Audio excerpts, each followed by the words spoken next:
প্রিয় উপস্থিতি, আপনারা জানেন একজন ডাকসু বিল পদপ্রার্থীর আপনার একটাই কিন্তু বেশি না, কিন্তু খুবই স্বল্প। সেই জায়গা থেকে প্রথম যে কাজটা সেটা হচ্ছে এখানকার রাজনৈতিক ব্যবস্থা কেমন হবে, রাজনৈতিক কাঠামোটা কেমন হবে সেটাকে সেট করা। আপনি জানেন এটা সবকিছু মিলিয়ে ঢাকা বিশ্ববিদ্যালয় রাজনীতির বাইরে না, রাজনীতির রাহুগ্রাস থেকে মুক্ত না। আমরা যতই বলি যে আমরা রাজনীতির বাইরে গিয়ে একটা একাডেমিক বিশ্ববিদ্যালয় গঠন করবো, কিন্তু সেটা কখনোই সম্ভব না। এখানকার রাজনৈতিক সদিচ্ছা যেটা নিশ্চিত করতে হবে, রাজনীতি কাঠামো যেটা নিশ্চিত করতে হবে। একজন বিলপ্রার্থীর কাজ আমি মনে করি এটাই। যদি আমি নির্বাচিত হই, আমি এত জ্ঞানশীল করবো এখানকার ছাত্র রাজনীতির ধরনটা কেমন হবে, এখানকার শিক্ষক রাজনীতির ধরনটা কেমন হবে। যে শিক্ষক রাজনীতির কারণে আমি আপনি অনেক স্বপ্ন ঢাকা বিশ্ববিদ্যালয়ে আসি, সেই স্বপ্নটা একটা জলাঞ্জলি দিতে হয়। আমাদের অনেক স্বপ্ন গভর্নমেন্ট মধ্যে পৌঁছে থাকে শুধুমাত্র শিক্ষকদের ঘৃণ্য রাজনীতির কারণে। কি উপস্থিতি, আমরা শুধু একটা কথা বলতে চাই, আমরা নতুন করে কোনো কমিটমেন্ট দিচ্ছি না। শুধুমাত্র আমরা নির্বাচিত হলে আমরা এর আগে অনেকগুলো কাজ করেছি, যে কাজগুলো আমরা শেষ করতে চাই। আমরা ইনফর্মাল কাজ করার কারণে আমরা অনেকগুলো কাজ করতে পারি নাই। যদি ফর্মালি করি আমরা সব বেকিং পর্যায়ে যাবো, সেই কাজগুলো আমি শেষ করতে পারবো। আমি যদি একটু কথা বলি, দেখেন প্রথম বর্ষে এসে আমার মতো একজন, আমি জানি যে আপনারা অনেকে খুবই নিম্ন মধ্যবিত্ত ফ্যামিলি থেকে উঠে আসেন, আমি আপনাদের একজন।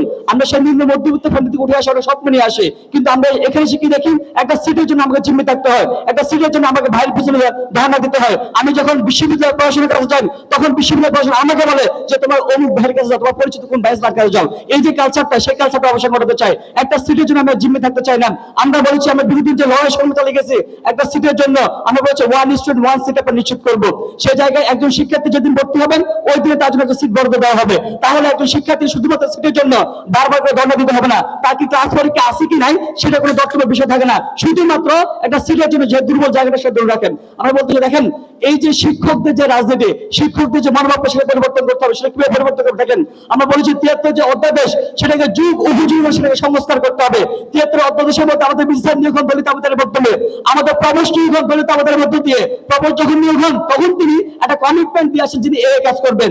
আমরা যারা হলে থাকি তাদেরকে হচ্ছে ইজারা নিয়ে দেন ক্ষমতাসীন দলের ছাত্র সংগঠনের কাছে, শুধুমাত্র তিনি তার যে নিজের স্বার্থটা হাসিল করার জন্য আমাদেরকে বিকিয়ে দেন।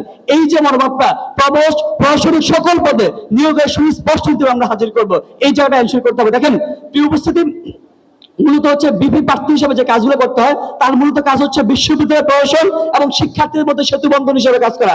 সেই জায়গা থেকে আমরা বেসিক নিডগুলো নিয়ে কাজ করতে চাই। খাদ্য, আবাসন, আপনার যে একটা তো সবসময় চাউল থাকে, বিশ্ববিদ্যালয়ে ভর্তি হওয়ার চেয়ে বিশ্ববিদ্যালয় চান্স পাতে ভর্তি হওয়া বেশি কঠিন। এই যে আমাদের বিরোধীর মানদাতা, আমাদের যে নিয়ম কানুনগুলো সেগুলো আমরা পরিবর্তন করতে চাই। প্রশাসনিক যে হেনস্থার বিষয় সেগুলো পরিবর্তন করতে চাই। শিক্ষকদের মূল যে কাজটা করতে হবে সেটা হচ্ছে আমাদের এখানকার প্রশাসনের শিক্ষকদের সদিচ্ছা জায়গা নিশ্চিত করতে হবে, জবাবদিহিতার জায়গা নিশ্চিত করতে হবে। আমরা যত কথা বলি না কেন, যত কিছু করবো, শিক্ষকদের সদিচ্ছা জবাবদিহিতার জায়গা নিশ্চিত না করতে পারলে কখনোই স্বপ্নের ক্যাম্পাস বিনিময় করা যাবে না। ধন্যবাদ সবাইকে। ধন্যবাদ।